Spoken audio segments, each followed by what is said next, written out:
Good afternoon, ma'am. I am Kahuro Kimberly Shane and my co-members are Coronado Jet Lauren, Esteban Maxine, and Maceda Denise. And these are our financial planning and background of our business. Squeaky Clean Laundry Shop is to provide a location for people to wash and clean their laundry. Additionally offered are services for ironing, washing, and cleaning uniforms, garments, and other various type of fabric. Most of the time, the laundry shop provider will charge a price based on volume or individual wash loads. Our business is a service type. Our laundry shop is a one-stop shop wherein you can wash and dry your clothes hassle-free.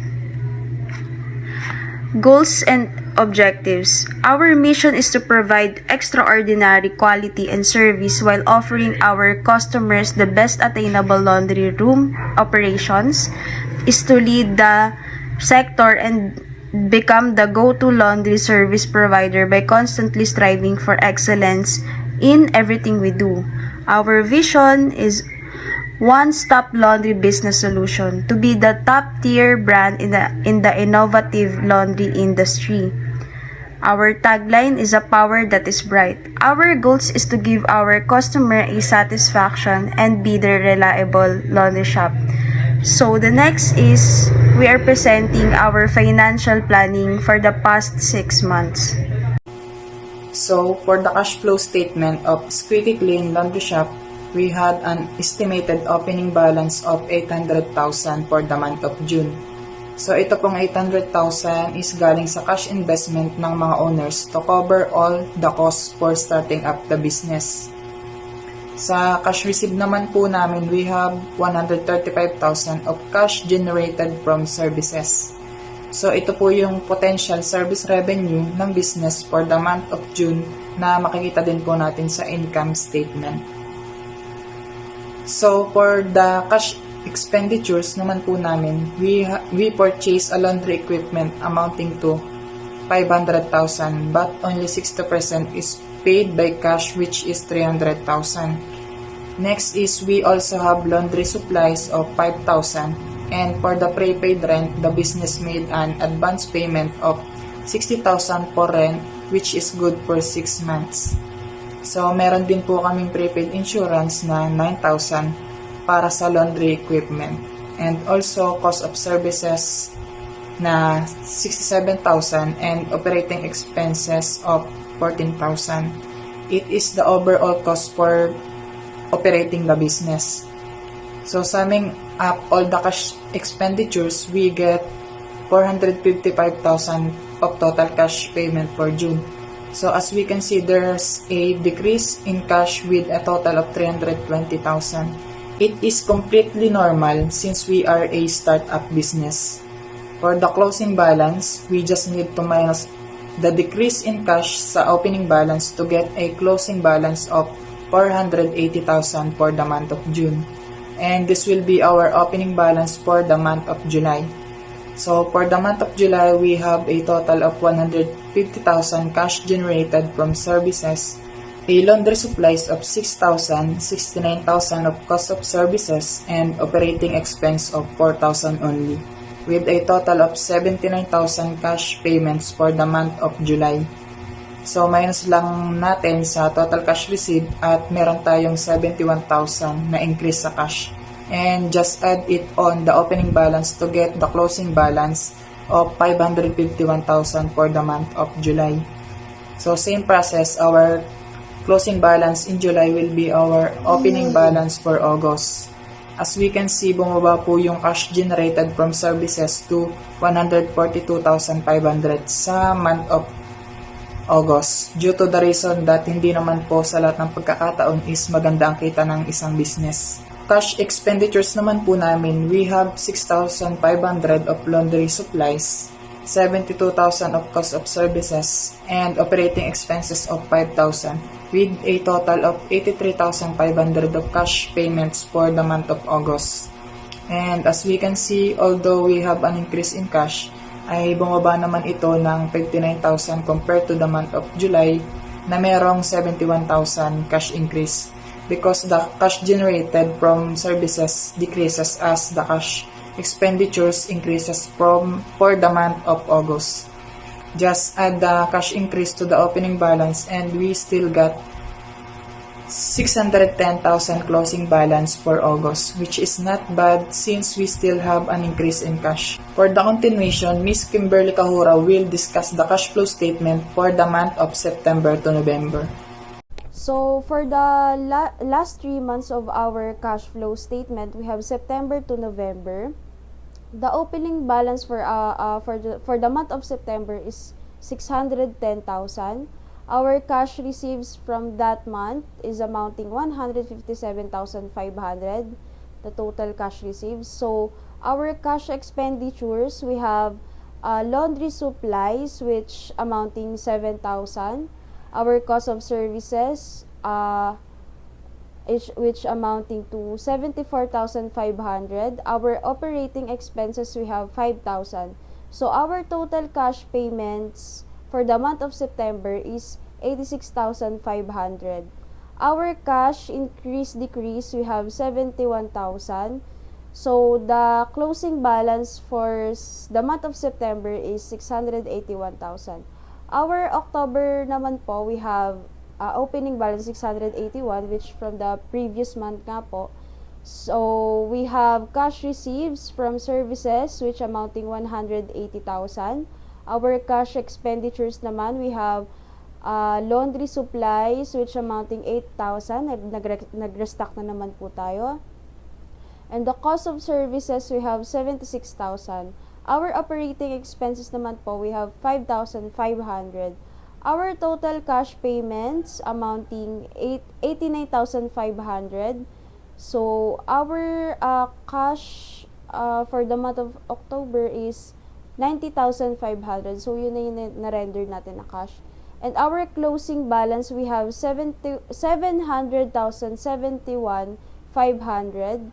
So, for the month of November, we have our opening balance amounting 771,500. Cash receipts from services, we have 187,500. Cash expenditures, nag-restock po tayo ng laundry supplies, which amounting to 8,500. Our cost of services, we have 78,500. Operating expenses, we have 6,000. Our total cash payments amounting 93,000. Our cash decrease 94,500. So our closing balance for the month of November is 866,000. Projected income statement. Projected income statement for the month of June to November. Projected income statement have potential service revenue, total cost of services, gross income, and net profit before tax. First is potential service rendered. Next is average price per service. The amount of 150 in average price per service is estimated. Potential service revenue. To get potential service revenue, we have potential service rendered multiplied by average price per service. Next is less cost of services. Cost of services are raw materials, direct labor, and factory overhead. At yung raw materials, ito yung mga nagastos para ma-render dyan service natin. And mamaya, ito yung mga nasa notes to financial statements kung ano yung mga raw materials na ginamit like detergent. Next is direct labor. Ito namang direct labor refers to the salaries and wages paid to employee in our business.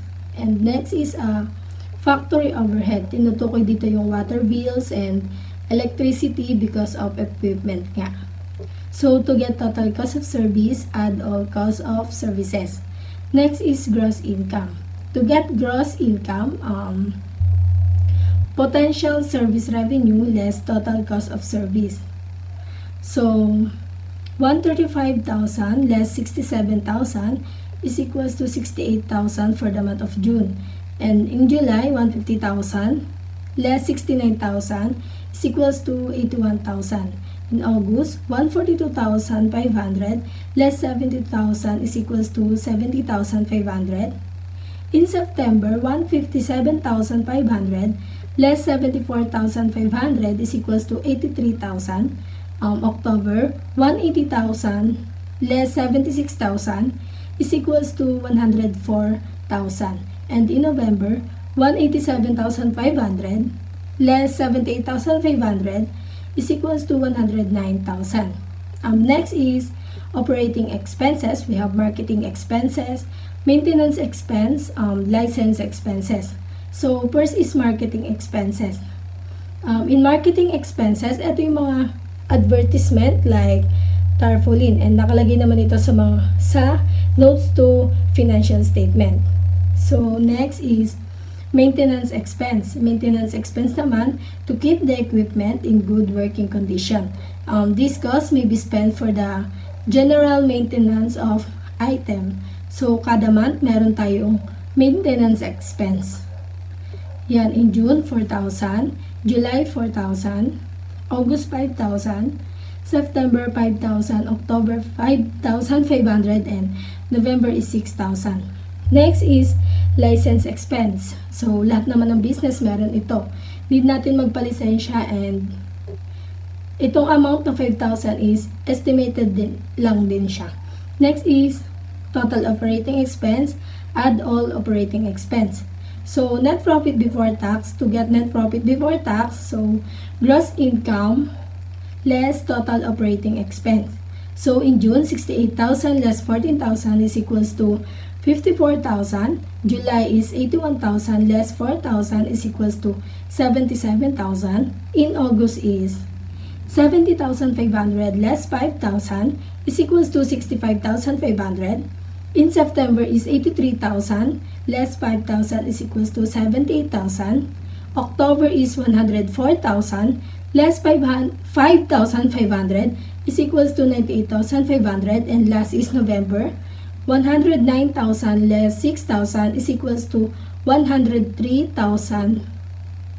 Yan, 103,000.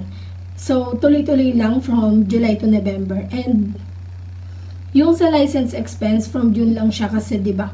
First, isang beses lang naman tayo magpagawa ng license in a business.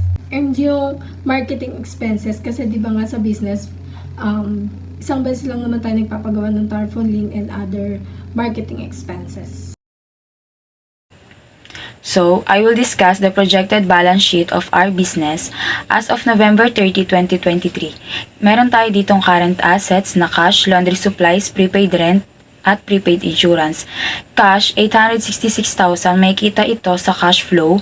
Ito yung closing balance, November. Ito yung natirang pera sa pag-operate ng business namin sa loob ng 6 months.